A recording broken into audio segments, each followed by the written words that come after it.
Hi, Luke. Good afternoon, Bob. How are you? Very well, and yourself? I can't complain. Let me introduce this. I'm Robert Wright. This is The Wright Show, available on both streaming video and via audio podcast. You are Luke Kemp, and you have an interesting job description. You want to tell us what your title is? Yes, my title is a research associate at the Center for the Study of Existential Risk. So we study any risk which can collapse global civilization or cause human extinction. A very uplifting place to work. So it's kind of an apocalypse avoidance project. Yeah, exactly. I mean, it's basically Cambridge University's version of the X-Men.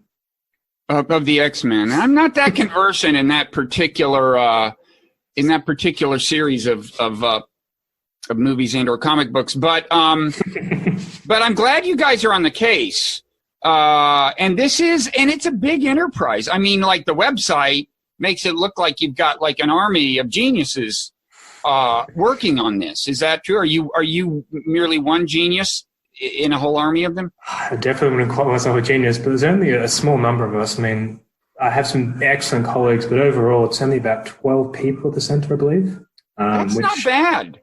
It's not bad, but I mean, given the task at hand and the sheer kind of breadth of the endeavor. If you're trying to save the world, you could probably use another 10, 12 people, sure. But, you know, are they all in one place? It's an actual physical thing? Yeah. So we're located in Cambridge University, just a stone's throw away from King's College. King's College. Now, is that the one with I get Cambridge and Oxford mixed up. Which one is the one with the chapel that was built by two different kings? Is that at Oxford?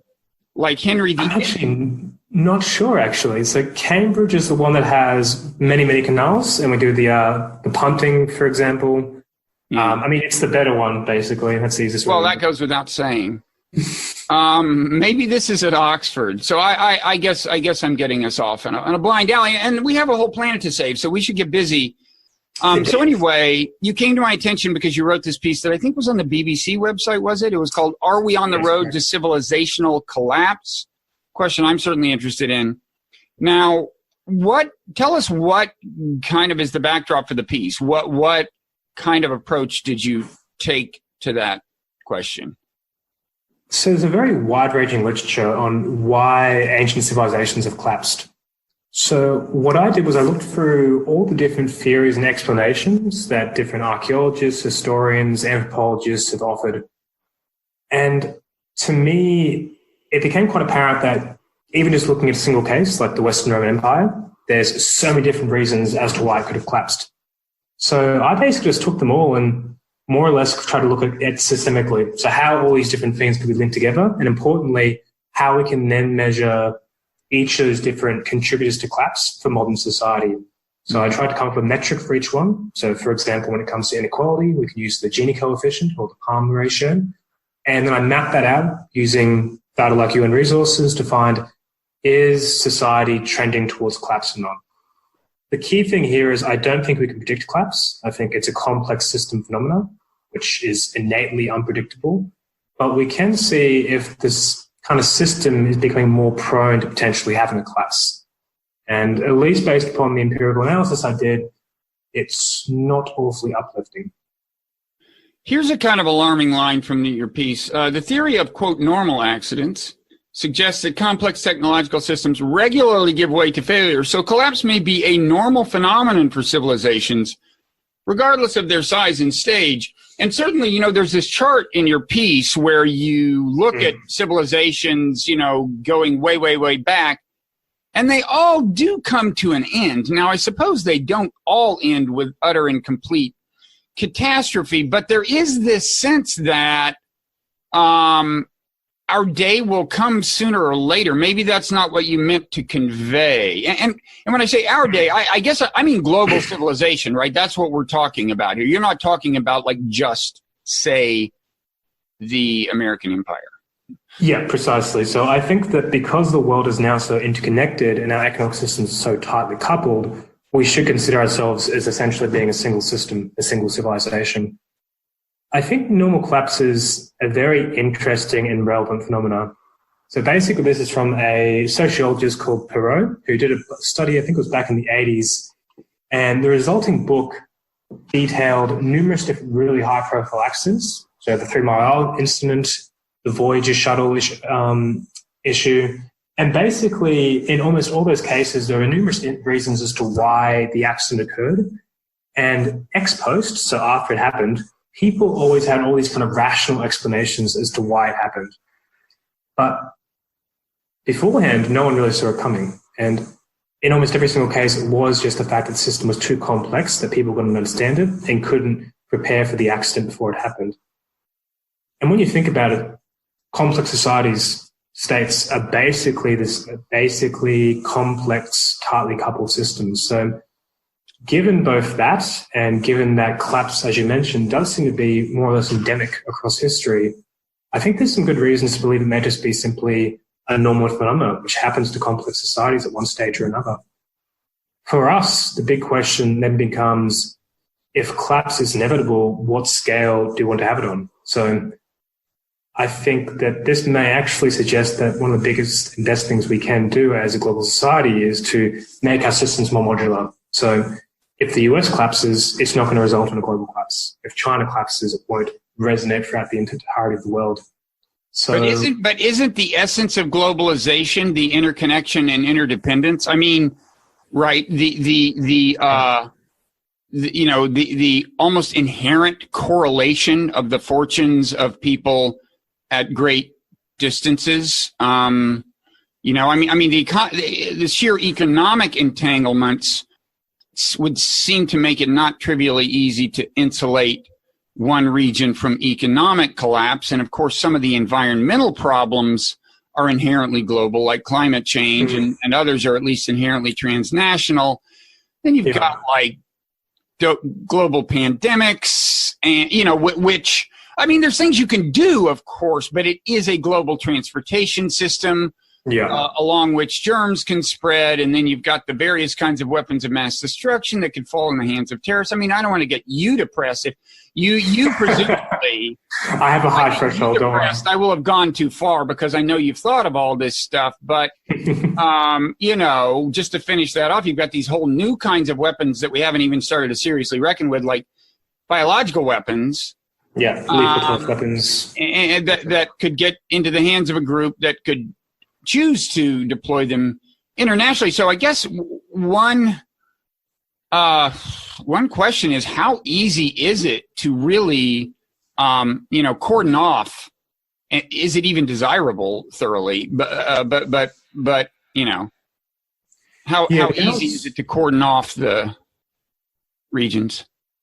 Yeah, the short answer is not easy, but necessary. The balance we need to strike is finding a way to do global governance. As you mentioned, the problems we face, whether it's climate change or nuclear weapons, are inherently global issues and require international cooperation. But we need to find a balance between global governance and having an international system which is not so deeply interconnected that it's fragile. We need to somehow make an anti-fragile world. How we can do that? This is a term, the guy who wrote a whole book about this is the guy who wrote the Black Swan book. What is his name? Yeah, exactly. Nassim Taleb. Yeah. An interesting and in some ways eccentric thinker. But anyway, anti-fragile, he wrote a whole book. He's in favor of, aren't we all, anti-fragility. Sounds great. Yeah, exactly. And basically the idea is it's not quite a robust system, so a robust or resilient system being one that can kind of buffer against change and absorb change and shocks. But in this case, it's a system that actually benefits from having a shock to it. So bones or muscles, for example, by training and breaking down the muscle, it super compensates and grows back stronger afterwards. And so the idea is you can make systems like that as well. And potentially previously collapse has been like that. It allows for societies to make mistakes, to collapse, and others to then learn from what happened and to evolve in a different way forward. In terms of how we can do this at a global level, so one thing to keep in mind here is that you can have connections without necessarily making the system more prone to contagion. So one of the big differences here is between a connection and a coupling. So imagine I am driving on a highway and I'm driving behind another car. If I'm sitting bumper to bumper, as soon as they brake, it's going to probably result in a crash. But if I leave a kind of buffer between us, it means it gives us more time to respond. There's kind of a delay. There's a delayed reaction which gives me time to respond to them. So that's how we should be organizing our systems internationally as well, not these kind of just-in-time supply chains where if one thing goes wrong, you have no supply the next day. But that's a good example. That does, just-in-time supply chains do bring efficiency. In the long run, they probably make things cheaper for consumers. That's kind of what I mean, is that it's very hard to find a way to make things more modular that doesn't come at some cost. Now, maybe the costs are acceptable, and worth it, but it seems like there's kind of no free lunch. No, exactly. In this case, there will be a cost. That's simple. Efficiency breeds fragility, and to have anti-fragility, you need to have redundancy and you need to have delays. So ultimately, an anti-fragile system will be a less efficient system, but it's going to be much more long-lived, and it won't be prone to catastrophic downsides or recessions. So it's going to have costs in the short term, but they are more than balanced out by the aversion of catastrophe in the long term. And the other question is, like, who arranges for this? I mean, there is nobody that has the power to dictate that Apple's supply chain change in its nature in any way. And I'm not sure how eager I am for there to be a body with that kind of power. In any event, it ain't here, and I don't know what it would be. I'm a champion of global governance, but whenever there's a reason I and others, I think, use the term global governance instead of global government. Yes. First of all, we want to emphasize we're not talking about some omnipotent, highly centralized thing, and we would not want something with too much power. And if you imagine something that has the power to do all this stuff, I don't know. It ain't here yet. I don't know if I want it, but you see, you understand, you appreciate the challenge, I'm sure. Yeah, absolutely. I mean, a global government in many ways would make things more fragile, because by centralizing, you create one node, which if it collapses, the entire system goes down. So I agree. You want governance, not government. In this case, how would it happen? Probably the way most things happen, through crisis acting as a catalyst. So I think the worst thing that happened with the global financial crisis wasn't necessarily a recession, but in the wake of the global financial crisis, we didn't properly reform the system to prevent it from occurring again. Were large-scale bank bailouts, the CEOs still got their $1 million paychecks, and there was no institutional reform to ensure that this kind of thing wouldn't happen again. And to this day, we still have what are called CDOs, collateral debt obligations, being heavily traded in the market. So the key thing is you need to have countries and institutions that are able to learn from a crisis when it happens. And if that happens, then it might give an impetus to change the way we do trade and basically give a motivation to prioritize robustness and anti-fragility over efficiency. So I don't see it happening anytime soon, but hopefully if we have the right kind of shock, that'll push different countries towards it. And eventually that'll kind of just... Hopefully the shock will be just big enough to teach us the lesson and not big enough exactly. to fall. Right. Yeah, I mean, think how the UN was created. The UN was created in the wake of World War II. That was a pretty big shock. Yeah. Hopefully we don't need anything that big. Yeah, that's true. These things do tend to get created in the wake of crisis. At the same time, you see how challenging it is. I mean, in the case of the of banking reform, you could get a long way with regulation at the national level, probably, but the problem is that even there, in the end, the powerful interests have sway, and they don't want reform necessarily that's actually in everyone's interest. So the system, I mean, it seems to me there's two problems: figuring out what the great threats to the world are and heading B, figuring out a way to head them off, C, creating a system of governance that permits wise solutions to be implemented, which is really not the system of governance that I think, certainly not the one prevailing in America right now. I don't know about how things are at your end of the ocean, but I gather well, currently we have there are currently challenges that Britain's having trouble making up its mind on a certain issue, I'm told. But right, I mean, this is pretty daunting. Yes, I mean, in this case, I think the easier problems are both detailing what's wrong with the system, what's going to make it prone towards collapse, and then also overviewing what does the kind of ideal anti-fragile world look like. But how to get from A to B, I think, is the trickiest thing. And unfortunately, we don't have a clear answer. If we did, then social movements would be much more successful usually. But the truth is that we're not really sure how to get change in a system where vested interest wields so much power. And some people have even speculated this is exactly the reason why collapse occurs, that when a society becomes complex enough and you have enough entrenchment and concentration of power in the elites, then the elites can be not only buffered from the shocks that are happening at the local level, but essentially they have a reason to maintain the status quo. And so society can hence never adapt to a shock and eventually it falls. So the idea that hubris and inequality actually could underline why societies don't adapt and aren't resilient, I think is a good one. So as mentioned, I think we may just need to wait for a collapse which isn't bad enough, but is large scale enough to break down those vested interests and provide an opportunity for reform. Yeah. Now, that one thing, great disparities in wealth and power, I mean, that was characteristic of the Roman Empire, right? Yeah, correct.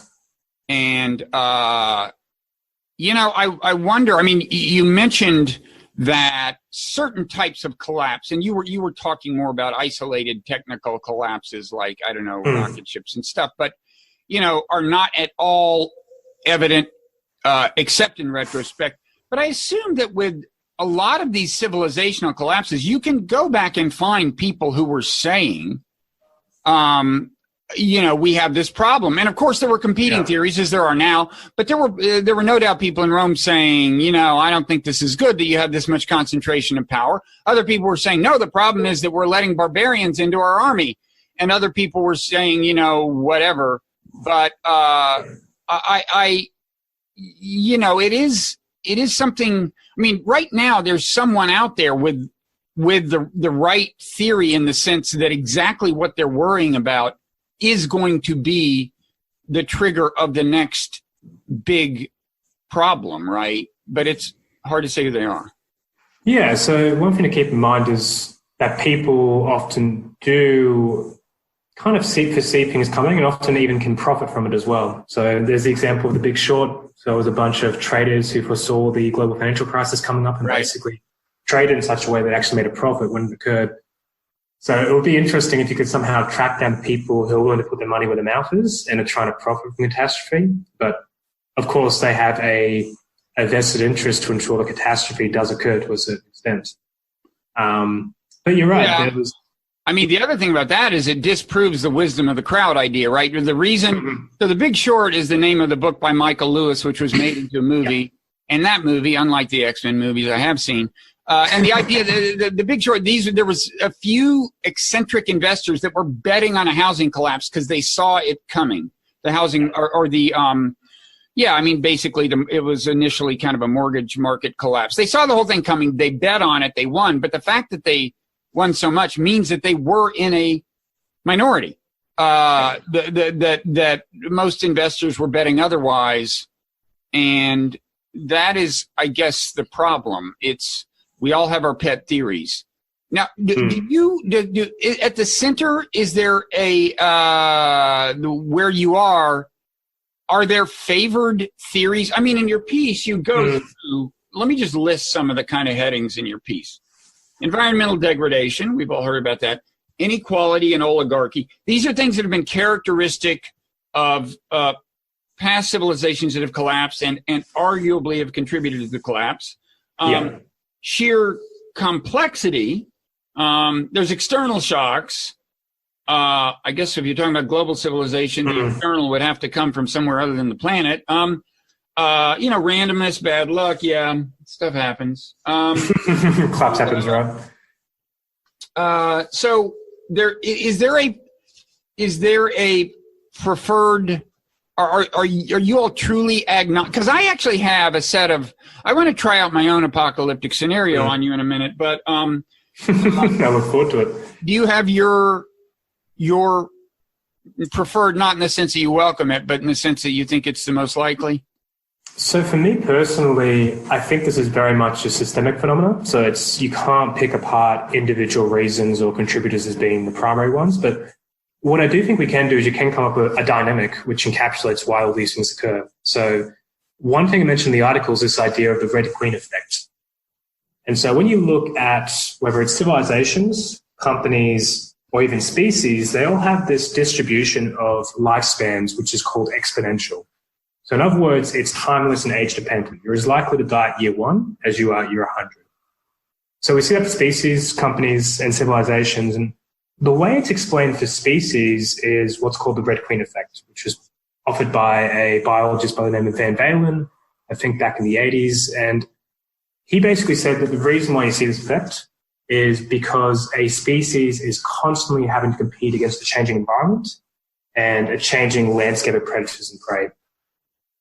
And so because of that, it needs to constantly evolve just to stay in existence. And so hence it's called the Red Queen effect, drawing from Lewis Carroll's Through the Looking Glass book, which has a scene where Alice is running with the Red Queen, and despite running as fast as they can, the landscape around them isn't changing. And eventually she asks Red Queen why that's the case, and Red Queen says, well, here you have to run twice as fast just to stay in the same place.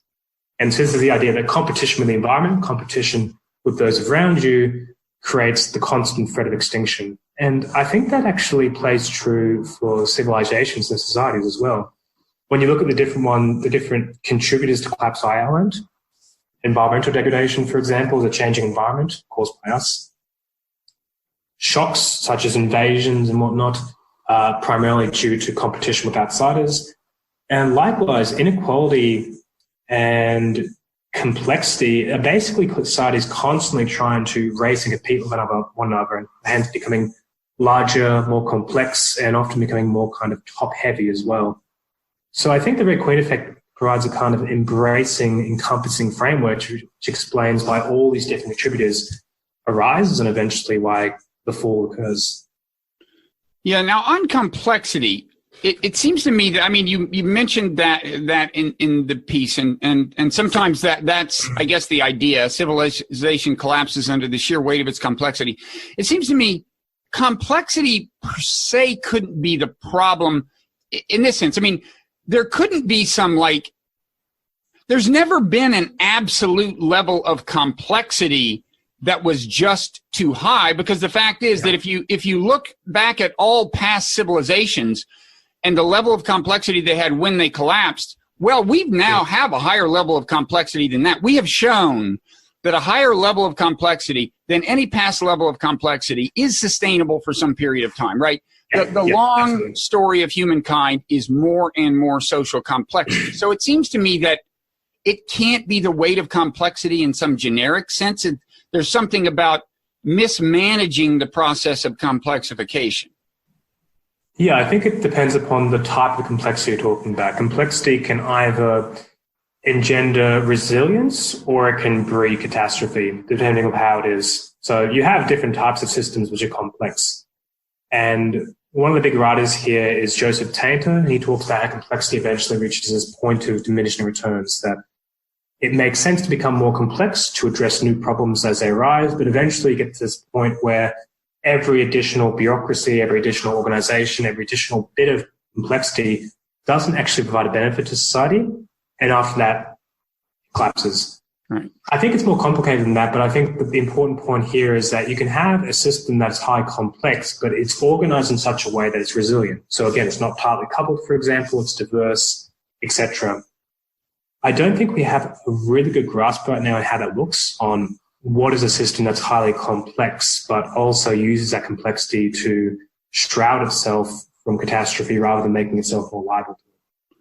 Yeah. And of course, there's a known fact that institutions always try to perpetuate themselves and grow and increase the amount of influence and power they have. And so as times change and you need different kinds of institutions or whatever, you run into that problem.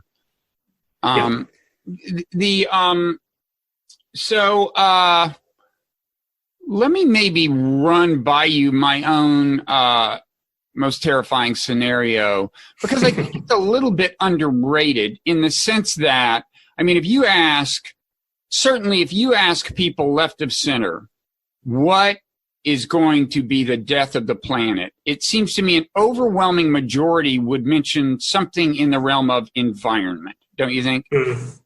Probably climate change. Likely, yeah, almost certainly. Which I think, it could well be the case. I mean, it's certainly a peril, and climate change is certainly a big problem. But one thing I don't hear much about is, well, at its root, you might say the problem of human hatred. But I have in mind a particular manifestation of that that's not really the traditional one. Traditionally, people, who worried about apocalypse and hatred had in mind conventional war between nations.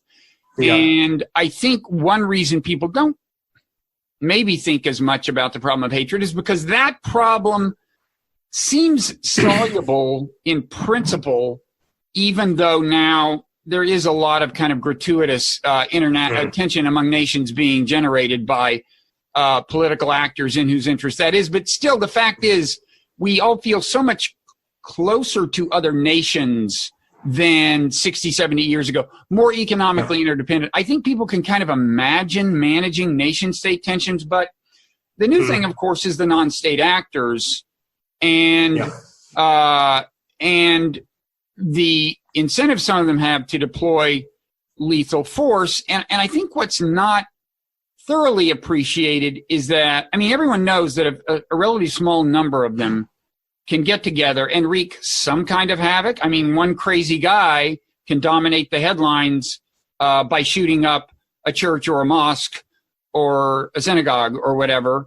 And that's appreciated, but I'm not sure that people appreciate that what's happening in the realm of possible biological weapons in particular. I think that kind of weapon in particular is of underappreciated significance. Because unlike chemical weapons, well, they're a lot easier to develop secretly and conceal than nuclear weapons. And unlike chemical weapons, they are contagious. So, you can imagine a relatively small number of people motivated to develop and deploy those. And I don't see much work really being done on that. You don't hear much about it. And in any event, in my own view, there's two levels of address: the biological, biotech regulation and biological weapons proliferation per se, and then the underlying problem of hatred. The fewer people there are who hate other people, the less likely this stuff is to get deployed in a horrible way. And let me just say one more thing. I know I've been talking a long time. I want to say there's one thing that really bothers me about this problem, which is that it has a kind of connection to the Red Queen in the sense that the Red Queen depends on a kind of a positive feedback system. And the thing about environmental problems is at least they are negative feedback systems in the sense that the problem gets worse and you generally do something in response to it that actually makes the problem less severe. It mitigates the problem, right? That's a negative feedback system. With the concern I have, it's like the hatred in the world.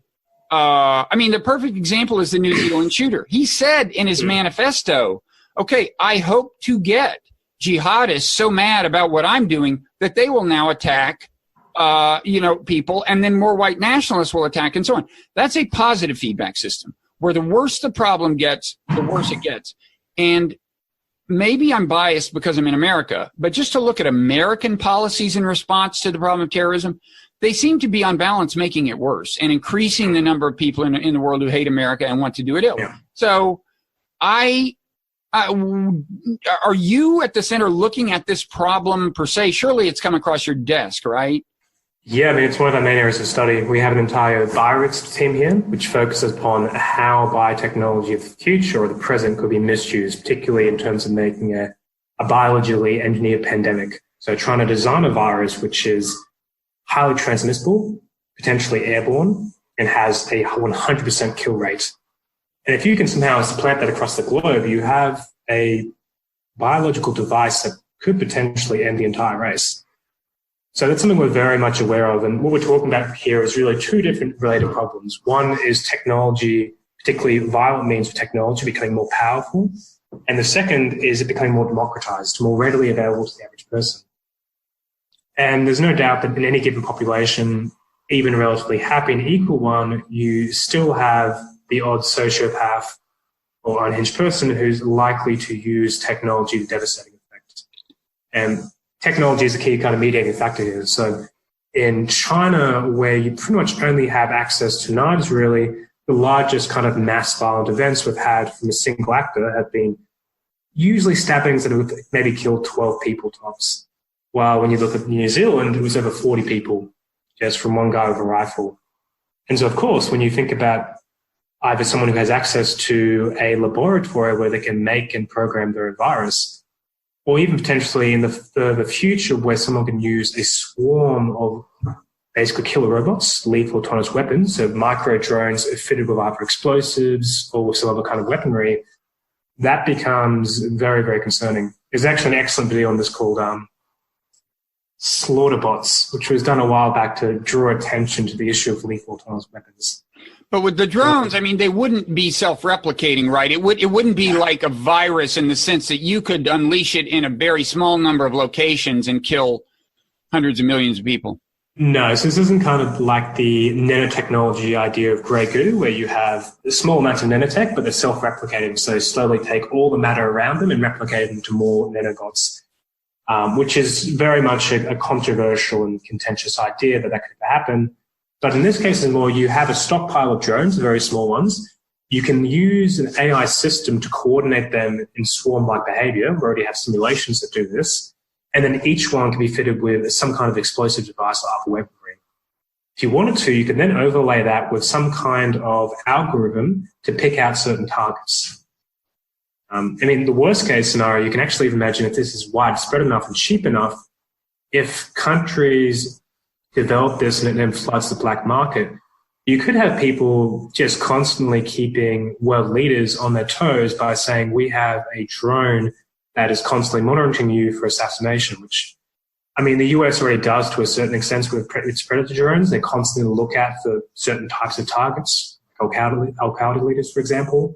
But if an everyday person can use this to hold a government to ransom, you're living in a very chaotic time. And so I think this has actually a very nice intersection with the idea of social collapse, insofar as if you have a system that collapses, it provides two problems. One, weaponry becomes more democratized because the state loses its monopoly in violence. And two is that in the anarchy and disorder, people often have a greater temptation to resort to violence. So there's two good examples here. One is in 1977 we had the blackout in New York. In the space of 24 hours, we had, I think, 36 different blocks looted. 500 police officers were injured and over 4,500 people were arrested. So just a very small loss of energy, and that resulted in that kind of level of violence. Doesn't always happen that way. There's counterexamples, but it often can. And then when you think about Russia and the disintegration of the Soviet Union, that quite clearly led to a number of security issues. We have Russian scientists on record having said that right now in Russia, you can buy nuclear materials and scientists at a very cheap rate. Mm. There's even WikiLeaks cables suggesting that at one stage or another, Egypt was offered nuclear materials and weapons from Russia, although they declined. And at another stage, a Soviet Union, I think it was a very, very high-level official, announced they may have lost what are called suitcase nukes, basically highly mobile nuclear munition devices. In many ways, even though we don't know if any nukes got out of the country or if any nukes were democratized per se, the collapse of the Soviet Union did provide a large amount of munitions that flooded the black market, in many ways shaped the entire illegal arms trade regime we see today. Mm-hmm. And so both of those examples combined, I think, paint a very worrying picture for the future where we have potentially worse technology. So if you have swarm drones, if you have designer viruses, and you have a collapse, which then puts into people's hands and gives people a reason to hate, then that's a recipe for disaster. Yeah, well, you could use, I mean, I don't want to give people ideas, but I mean, you could use maybe this is what you had in mind. You could use the drones to transmit the viruses. Yeah, of course. There's many interesting ways these different kind of risks intersect, and many scary ways as well, obviously. I mean, one thing to keep in mind here is it does all depend upon how societies are set up. So Russia, I think, managed to mitigate many of the worst potential outcomes here because it got funding by the US to ensure that it had good protection and security mechanisms around its nuclear facilities. And additionally, there was really close cooperation between US and Russian scientists, which again helped to kind of buffer them against losing too many nukes. So there's definitely ways you can design systems to not be so prone to either leaking of violent means or even having people likely to resort to violent means. So we know there's a clear correlation between equality, income equality, and rates of violent crime. So Norway has far, far lower rates of violent crime than the US, for example. So I think it's a matter of trying to design your systems so you don't have a democratization of technology in that way, at least of potentially violent, destructive technology, and you don't give people a reason to want to destroy the world in the first place. Yeah, I think you have to work at both ends. I mean, and I think, on the second end, you know, decreasing the motivation to use those. In other words, I think, roughly speaking, decreasing the amount of hatred in the world and hatred of whole groups, whole nations, whole ethnic groups, whole religions. You know, people, I think, don't appreciate the importance of marginal effects. Just the idea that, you know, decreasing the amount of hatred by X does, even if it's only like 30%, I mean, I don't know what that would mean to decrease hatred by 30%, but, you know, the number of intensely hateful people or something, that decreases some risk of something horrible happening by some kind of correlated amount, you know, and I think the problem, you know, of hatred seems so daunting that people, and amorphous, that people think like, well, why would you, you know, I mean, good luck with that. But the point is, any progress you can make is progress. And so too on the other side, you know, you might say, well, it's impossible to make it impossible to design a virus and deploy it. Well, yeah, but again, the more you can reduce the risk, the less likely by definition it is to happen. So for example, if you make it, let's say, I mean, there's certain amount of fairly sophisticated equipment you need to do this. Now, if, let's say, first in one nation, if you make it, let's say you have a law that says all such equipment has to have self-monitoring, like machinery that reports on what is being done with this equipment, maybe even in real time to the cloud, maybe even to the government, maybe even maybe for all to see, maybe it's public information. But the point is, you could say it's illegal to possess equipment like this that isn't telling us what it's doing at all time. And no, that wouldn't be quite foolproof. Somebody, you know, you can imagine a scenario where somebody gets around it, but it makes it a lot harder.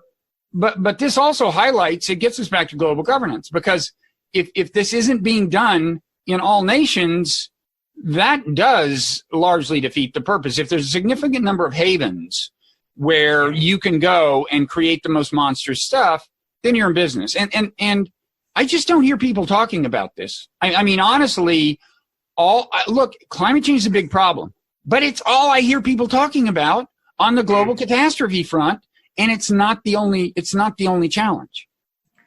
Yeah, so there's a recent paper by a professor of philosophy over at Oxford called Nick Bostrom, and he's in a way kind of the forefather of the entire field of existential risk.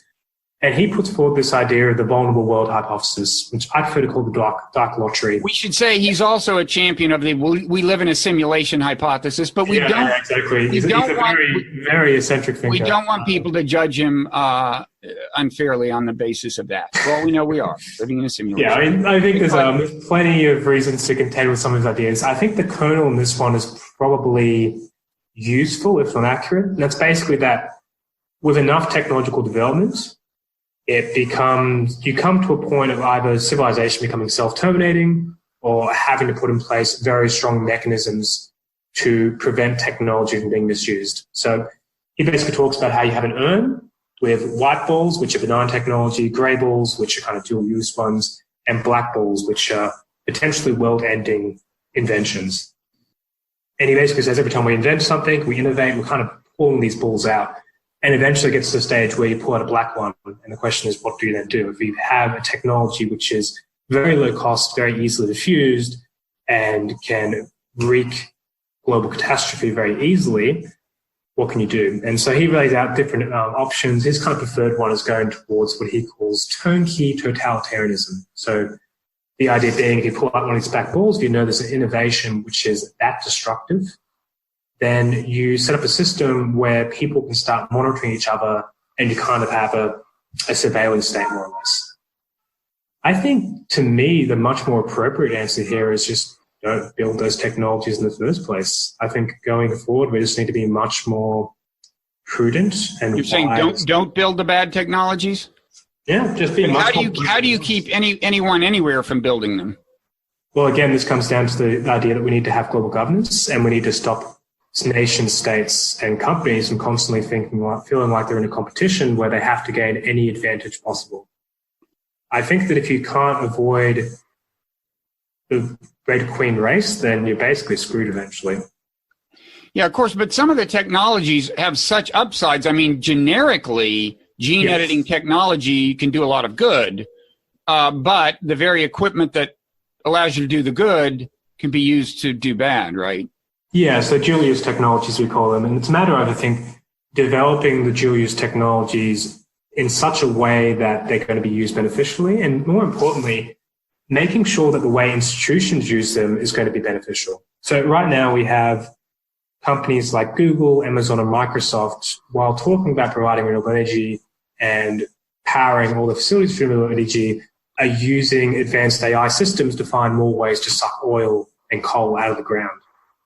So that's a very good example of dual-use technology. You can use algorithms for great things like helping to identify cataracts before they become too damaging, but you can also use them to essentially supercharge the fossil fuel industry. And the problem there is that corporations have one single goal, to profit maximize. And I have trouble envisioning a future where you have powerful entities seeking to profit maximize their profit, not developing stupid, dangerous technologies in a reckless way. So I think this requires cooperation, requires institutional reform. And I think it requires more than thinking about how individuals could misuse technology and thinking about why corporations and states have incentives to misuse technology, as they have done very frequently in the past. Mm-hmm. Now, are there other centers like yours? I mean, like, do you have competitors? They're competing to save the world, and whoever saves the world first wins? Yeah, we prefer frenemies, but we have one in Oxford called the Future of Humanity Institute. So that's Nick Bostrom's outfit. Uh-huh. There's the Future of Life Institute over in the US. And where is that? Where is that based? I think it's in. I'll have to double check it for you. Otherwise, they're going to be. That's okay. Don't worry. We can Google it. But these are like anti-apocalypse initiatives. Yeah, exactly. And the other big one is the Global Catastrophic Risk Institute, which is in Washington, D.C., headed by a guy called Seth Baum.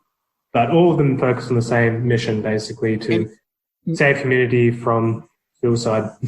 Where do they get their money? I mean, what kinds of people are interested in this problem enough to... Yeah, so it's pretty mixed. I think a lot of the field actually gets a fair bit of money from philanthropy. We still get money, of course, from research government funding, but the field, the way it's structured, makes it less amicable to public funding because it's very interdisciplinary and it's dealing with a lot of big picture thinking, while often typical grant schemes prefer to reward people who are working on the cutting edge of a very small, isolated field. Mm-hmm. So we do rely quite a lot on philanthropy. So, for example, I think the Future of Life Institute got a large sum of money from Elon Musk. Who also thinks we're living in a simulation. This is a recurring theme. I mean, here's my question. If you think we're living in a simulation, is this really all such a big deal? I guess it is, since in any event, we seem to be capable of suffering. We seem to be sentient beings, even if we are in a simulation. So I guess you'd rather the whole thing keep going so that people can continue to pursue happiness. So, okay. Yeah, I mean, I think this is indicative of the entire movement that focuses on existential risks often being, I think, kind of penetrated by a certain strain of what's called transhumanism. So these are people who think not only do we have to be worried about emerging technologies, but we should use emerging technologies to try to upgrade the human body and mind. And so a lot of these people believe in the idea of a technological singularity. So a point you reach in history where technology is developing so quickly, you can't predict what the world will look like in a year's time. So it's interesting. You have these people who are both deeply concerned about how technology could be misused and could destroy the planet, but who also have, in a way, a vested interest to develop it as quickly as possible because they want to become immortal and upload their brains to the cloud. This I find truly alarming. Yeah. Not that I have anything against, not that I have anything against Elon Musk's brain being uploaded to a cloud. In some ways, I feel the sooner the better. But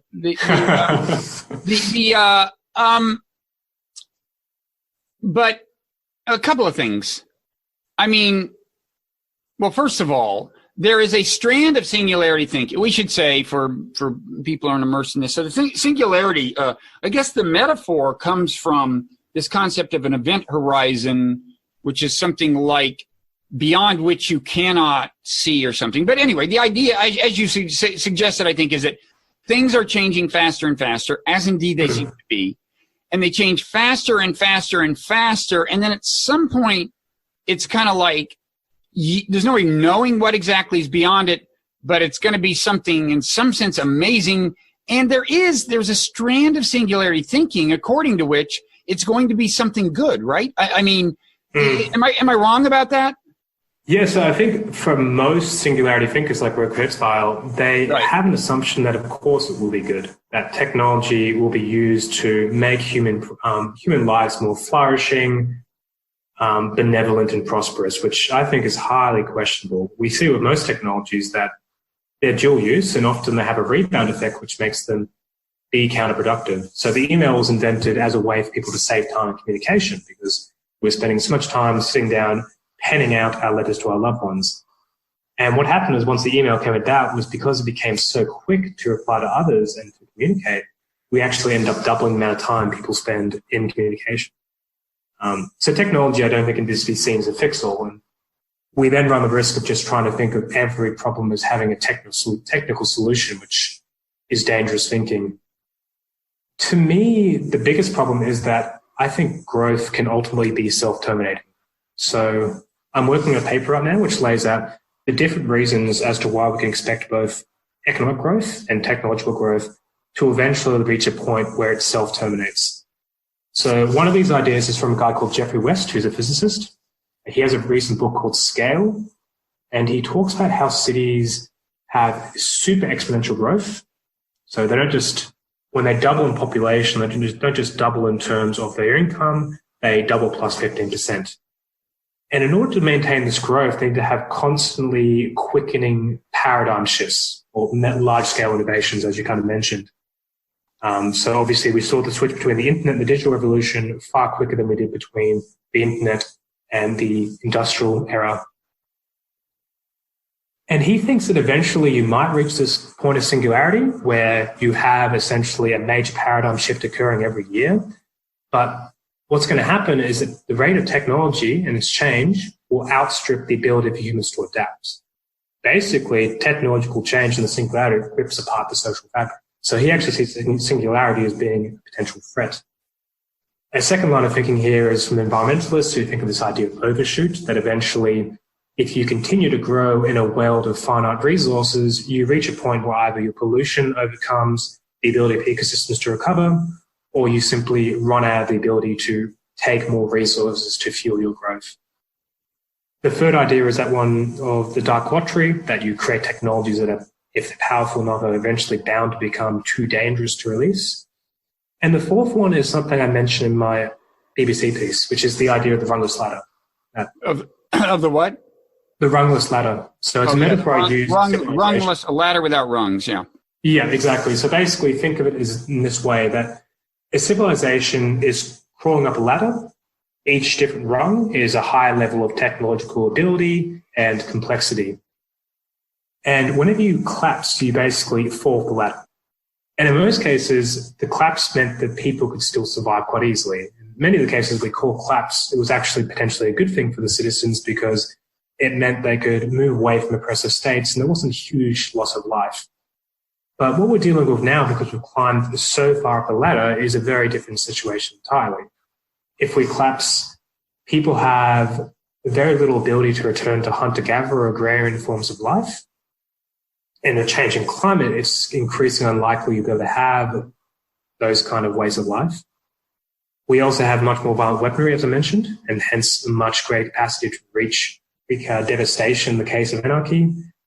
And on top of all that, it's much more connected, so hence you're more likely to see a kind of contagion effect. So I think all this highlights the idea that if collapse is normal or if collapse is inevitable, then the higher you go up the ladder of civilization, the more likely, basically the worse the fall will be. So I think all four of those scenarios, the dark lottery, over-acceleration, limits to growth, and the rungless ladder, give good reasons as to why we should expect endless technological growth and endless economic growth to be not just undesirable, but potentially suicidal. Yeah, I mean, I've got to say that people who think that the faster things change, the better they will be, it just seems to me are first of all, I don't know what the basis for that assumption would be. I mean, we're entering completely unprecedented territory. Things have never moved this fast. So I don't know what the basis for predicting anything positive would be. If anything, the evidence seems to me to be the opposite, that we are being beset by challenges that are so new and we're having trouble responding. Why? I mean, just look at the way social media have done to debate. You know, the now famous dark side of social media, no one anticipated. You might say they should have, based on what happened with the printing press. There was in some ways analogous but you know, you had well, I won't get into it, but nobody kind of did. We're still grappling with it. You mentioned financial reforms, and you know, by now, God knows there are whole new kinds of derivatives since the last crash, right? So my own view is that if anything, we should want technological change to slow down, which of course would itself carry a cost.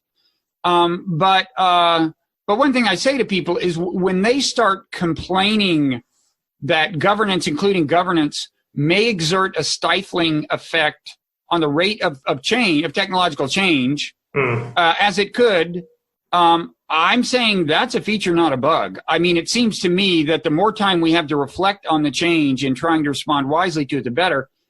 And if much of the money for thinking about what to do, how to head off the apocalypse, is coming from people who A, think the faster things change, the better, and B, have a financial interest in technological change happening faster and faster, I think I'm in the mood to crowdfund possibly Yeah, I agree entirely. I don't think utopia needs to necessarily be high tech. I think that what technology does is it gives the ability for institutions to either provide greater benefits or greater harms, basically. But there seems to be a kind of cap in terms of how much benefits technology can provide. We see this in studies of happiness, that across OECD countries like the US, you haven't usually seen a large-scale increase in individual happiness just after the 1970s, despite the fact that GDP is often doubled or more. And yet we'd have to deal with so many new different problems and ones which are potentially existential. So for me, it would be ideally a matter of slowing technological growth as you improve institutions, because I think right now our institutions simply aren't prudent and aren't wise enough to deal with the technology we have coming. And I think when we think about the kind of long-term future here, it's questionable if we want a society which is constantly craving more and more technology, new fixes, and more material products, because, as mentioned, it doesn't always make us happier, and it can have many downsides. When we think about what's called the Fermi paradox, which is actually neither a paradox nor actually Fermi's, but it's this idea in astrobiology that we should see billions of civilizations out there, given the number of planets which could be habitable. Yet we don't. We haven't heard from a single one, and the paradox is in a way just the question: if in theory there could be so many civilizations, if life could have gotten started on so many planets, and we discover more planets every year in which in theory it could have gotten started, and you assume evolution, does tend to increase greater complexity and eventually intelligent form of life, and then you get technological evolution, and so on. Surely some of these would be more advanced than us by at least thousands of years, and that's like thousands of years at this point in technological evolution. They'd be able to do virtually anything, certainly communicate with us. So why have we not heard from us? That is the question. Exactly. So we have billions and billions of worlds which are in what's called the Goldilocks zone. So they're not too far away from the sun to be too cold and not too close, can be fried like Venus. We have thousands of those. We have a system which we know tends towards complexity. We have a large time frame which allows civilizations to develop. Why haven't we heard from at least one out there? Of course, there's not really a paradox per se, because for all we know, it might actually be incredibly rare, astronomically rare, for cells to basically spark into life, or for unicellular life to become multicellular life, or for multicellular life to become advanced. Although I would point out that unicellular life has evolved into multicellular life multiple times independently on this planet. Sure. There are reasons to think in general that actually biological complexity and intelligence would have grown, but I digress. Go ahead. Yeah. In any case, this has led to some people to speculate at the idea of a great filter, that potentially civilizations reach a point where they're so technologically advanced that they likely destroy themselves. They reach this point where they're filtered out from the cosmos. And what was the adjective before filter? What's the term? The great filter. Oh, great. Not in the sense of good, but in the sense of big. Yeah.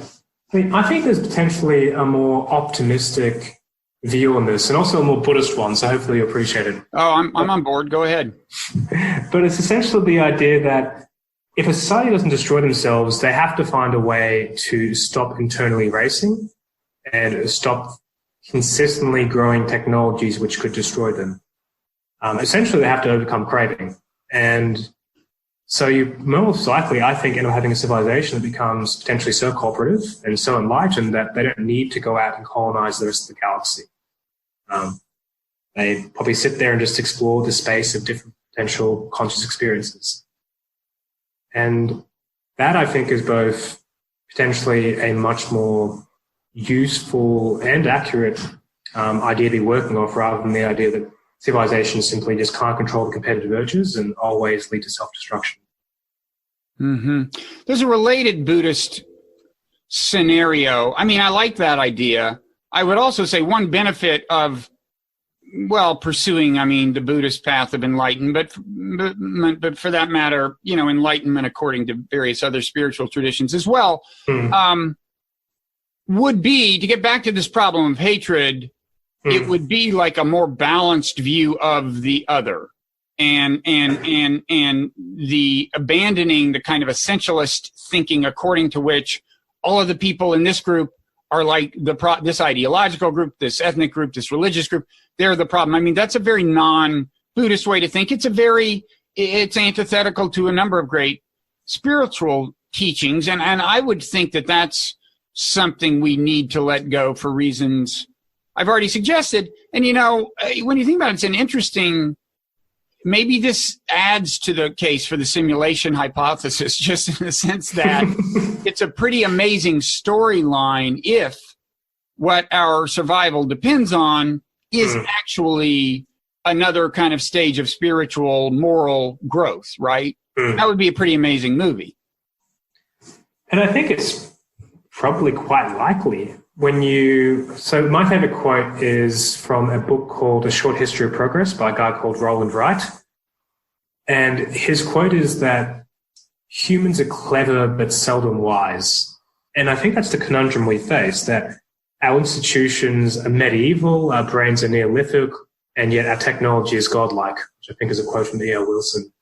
So I think the biggest challenges that we face isn't necessarily finding new technological fixes to emerging problems or trying to kind of find technological patches to prevent fragility in civilization. It's about trying to find better political and moral means to govern ourselves. It's about finding better ways to cooperatively control the pace and development of technologies. Ultimately, you have to overcome the Red Queen effect, I think. You have to find a way to act cooperatively and to act wisely. And that's a discussion you don't see happening as frequently in either the existentialist community or I think across society right now. It's increasingly topical and fashionable to just simply think about what technologies can we use to solve a problem, rather than questioning what can we do as people to solve a problem. What institutions can we change?